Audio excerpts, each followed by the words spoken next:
अगले साल होने वाले लोकसभा इंतखाबात के लिए इलेक्शन कमीशन ने कर्नाटक में इंतखाबी फहरिस्तों की नज़रसानी का आगाज़ कर दिया है। ये काम 9 दिसंबर तक जारी रहेगा, जिसके दौरान नाम और पते में तस्हीह के लिए दरखास्तें जमा की जा सकती हैं।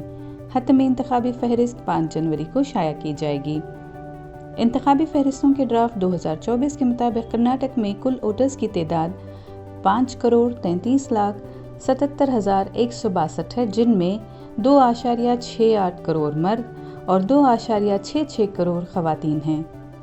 इसी के मुताबिक इस मरतबा 293 पोलिंग स्टेशंस को ज़म कर दिया गया है और 552 पोलिंग स्टेशंस का इजाफा हुआ है। लिहाजा तमाम शहरियों से दरख्वास्त है कि वोटर लिस्ट में अपना नाम और तफसीलात ज़रूर चेक करें। 18 साल के नए वोटर्स को नाम दर्ज करने के लिए फॉर्म 6 का इस्तेमाल करना है। अगर नाम या इंदराजात में कोई गलती है तो फॉर्म 7 पर एतराज़ दर्ज कर सकते हैं। अगर तफसीलात में गलती हुई है तो इस्लाह के लिए फॉर्म 8 का इस्तेमाल कर सकते हैं। 9 दिसंबर के बाद 27 दिसंबर तक इन तमाम दावों और एतराज़ात को हल कर दिया जाएगा। इस सब के लिए वोटर सर्विस पोर्टल या वोटर हेल्पलाइन मोबाइल ऐप का इस्तेमाल किया जा सकता है।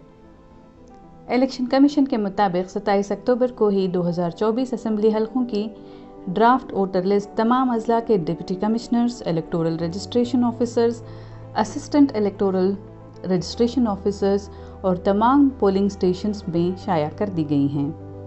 इसके अलावा भी वोटर्स रजिस्ट्रेशन के लिए 18-19 नवंबर और 2 और 3 दिसंबर को एक खुसूसी मुहिम चलाई जाएगी, ख़ास तौर पर उनके लिए जो छूट गए हों, जैसे ख़वातीन वोटर्स, नौजवान voters, transgender voters, sex workers और खाना बदोश क़बाइल वगैरह को शुमार किया जाएगा।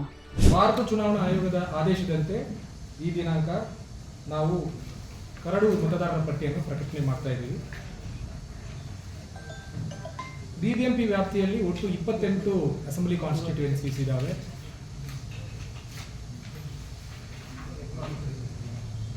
ಇಆರ್ಒಸ್, ಎಲೆಕ್ಟೋರಲ್ ರಿಜಿಸ್ಟ್ರೇಷನ್ ಆಫೀಸರ್ಸು, ಅಸಿಸ್ಟೆಂಟ್ ಇಆರ್ಒಸು ಮತ್ತು ಎಲ್ಲ ನಮ್ಮ ಚುನಾವಣೆಯ ಸಿಬ್ಬಂದಿಗಳ ಎಲ್ಲರೂ ಕೂಡ ಈ ವಿಶೇಷ ಮತದಾರರ ಪಟ್ಟಿ ಪರಿಷ್ಕರಣೆಯಲ್ಲಿ ತೊಡಗಿಸಿಕೊಂಡು ಇವತ್ತು ನಾವು ಈ ಪಟ್ಟಿಯನ್ನು ಪ್ರಕಟಣೆ ಮಾಡ್ತಾ ಇದ್ದೀವಿ।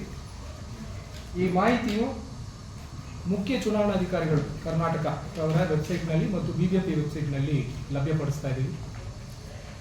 ಎಲ್ಲ ರಾಜಕೀಯ ಪಕ್ಷಗಳಿಗೂ ಕೂಡ ಬೆಳಗ್ಗೆ 11 ಗಂಟೆಗೆ ಆಹ್ವಾನ ಮಾಡಿ ಈ ಮಾಹಿತಿಯನ್ನು ಕೂಡ ಪ್ರಕಟಣೆ ಮಾಡಿದ್ದೀವಿ। ಸಾರ್ವಜನಿಕರಿಗೆ, ಮತದಾರರಿಗೆ ಏನು ಮತದಾರರ ಪಟ್ಟಿಯಲ್ಲಿ ಏನಾದರೂ ಬದಲಾವಣೆ ಆಗಿದೆಯಾ ಇಲ್ವಾ ಅನ್ನೋದನ್ನು ನೋಡಿಕೊಳ್ಳಲು ಅವಕಾಶವನ್ನು ಕಲ್ಪಿಸ್ತಿದ್ದೀವಿ। ಆನ್ಲೈನ್ ಮುಖಾಂತರ ವೆಬ್ ಪೋರ್ಟಲ್ ಮೂಲಕ ನೋಡಲಿಕ್ಕೆ voters.eci.gov.in ಎನ್ನುವಂಥ ಈ ಒಂದು ವೆಬ್ಸೈಟ್ನಲ್ಲಿ ವೀಕ್ಷಿಸಲಿಕ್ಕೆ ಅವಕಾಶ ಕಲ್ಪಿಸಿದ್ದೀವಿ। ವೋಟರ್ಸ್ ಹೆಲ್ಪ್ಲೈನ್ ಅಂತ ಮೊಬೈಲ್ ಆ್ಯಪು ಸಹ ಇದೆ, ಅದರಲ್ಲಿಯೂ ಕೂಡ ಮತದಾರರು ಆನ್ಲೈನ್ ಮುಖಾಂತರ ತಮ್ಮ ಎಪಿಕ್ ಕಾರ್ಡ್ ಸಂಖ್ಯೆಯನ್ನು ಹಾಕಿ ತಮ್ಮ ಹೆಸರಿನ ಮಾಹಿತಿ, ಮತಗಟ್ಟೆಯ ಮಾಹಿತಿ ಮತ್ತು ಇನ್ನಿತರ ಯಾವುದಾದ್ರೂ ಮಾಹಿತಿಗಳಲ್ಲಿ ತಪ್ಪುಗಳೇನಾದರೂ ಕಂಡು ಬಂದರೆ ಫಾರ್ಮ್ 7 ಕೊಟ್ಟು ತಕ್ಷಣ ಅದನ್ನು ತಿದ್ದಿಸಿಕೊಳ್ಳುವಂಥ ವ್ಯವಸ್ಥೆಯು ಕೂಡ ಮಾಡಲಿಕ್ಕೆ ಅವಕಾಶ ಕಲ್ಪಿಸಿದ್ದೀವಿ। ಮತದಾರರ ಪಟ್ಟಿಯ ವಿಶೇಷ ಪರಿಷ್ಕರಣೆ ಮಾಡುವಂಥ ಈ ಪ್ರಕ್ರಿಯೆಯಲ್ಲಿ ಮುಂಬರುವ ನವೆಂಬರ್ ಮತ್ತು ಡಿಸೆಂಬರ್ ತಿಂಗಳಲ್ಲಿಯೂ ಸಹ ವಿಶೇಷ ನೋಂದಣಿ ಕಾರ್ಯಕ್ರಮಗಳನ್ನು ಶನಿವಾರ ಮತ್ತು ಭಾನುವಾರಗಳಲ್ಲಿ ನಮ್ಮ ಬೂತ್ ಲೆವೆಲ್ ಆಫೀಸರ್ಸ್ಗಳ ಹಂತದಲ್ಲಿ ಎಲ್ಲ ಮತಗಟ್ಟೆಗಳಲ್ಲಿ ನಾವು ಹಮ್ಮಿಕೊಳ್ಳಲಿದ್ದೀವಿ। ಆ ದಿನಾಂಕಗಳನ್ನು ನಾವೀಗ ಚೀಫ್ ಎಲೆಕ್ಟರಲ್ ಆಫೀಸರ್ ಕಡೆಯಿಂದ ಬಂದ ತಕ್ಷಣ ನಾವು ಪ್ರಕಟಣೆ ಮಾಡ್ತೀವಿ।